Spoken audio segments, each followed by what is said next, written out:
Hey, Daryl here. This is my daily devotional.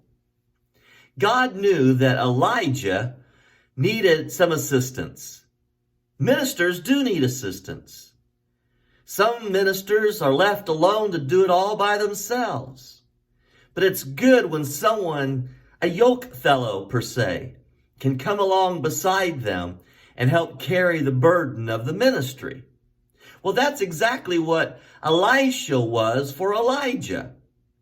In 1 Kings chapter 19, at verse 19, we see where Elijah meets Elisha, and Elijah would become the mentor of Elisha for about 8 years. It says, so Elijah went from there and found Elisha. He was plowing with 12 yoke of oxen, and he himself was driving the 12th pair. Elijah went up to him and threw his cloak around him.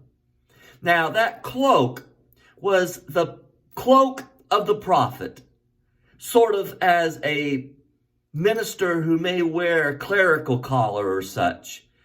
He put this over his shoulders, not because he was cold. He was probably quite sweaty, as a matter of fact. He was working the fields with oxen. But he used this cloak to symbolize that he was being called to the ministry. And you know the rest of the story. Elisha didn't leave anything behind. He killed all the oxen. He burned all the equipment for plowing. And he followed Elijah. Now we've come to the conclusion of Elijah's ministry on earth. And we saw that he is taken up into heaven by a whirlwind. That chariot of fire came and separated Elijah and Elisha. And that whirlwind takes Elijah into heaven. And this is in 2 Kings chapter 2 at verse 13. As he is taking off in the whirlwind, Elijah leaves something behind. Verse 13. He, being Elisha, picked up the cloak that had fallen from Elijah. Now this is the cloak of the prophet. Consider what Elijah had just done with that cloak. They had followed each other to the Jordan River. And he took that cloak and he hid it over that Jordan River. Listen to verse 8. Elijah took his cloak, rolled it up, and struck the water with it.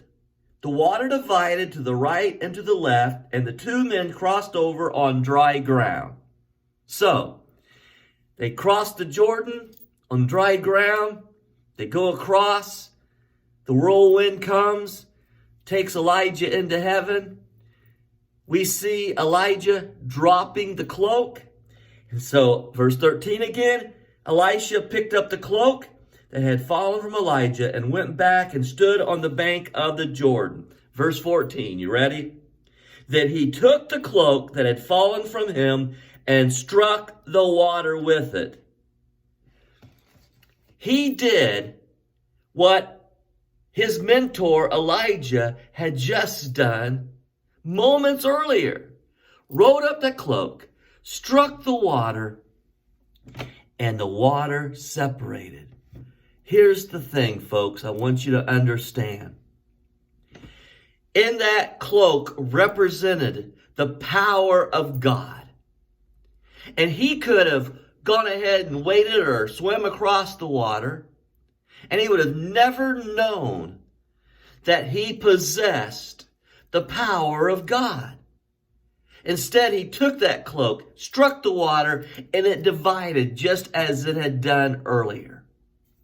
Friends, we who are Christians in the new age of the church covenant have the power of the Holy Spirit, just as those disciples received, recorded in the 2nd chapter of Acts.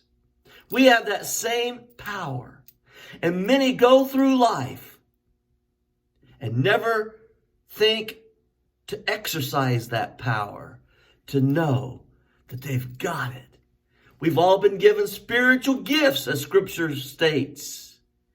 And yet we go through life and we never take our spiritual gift cloak and hit the water to experience the power of God in us. Oh, I tell you, believer, exercise your spiritual gifts. Know the power of God in you. God bless you. Good day.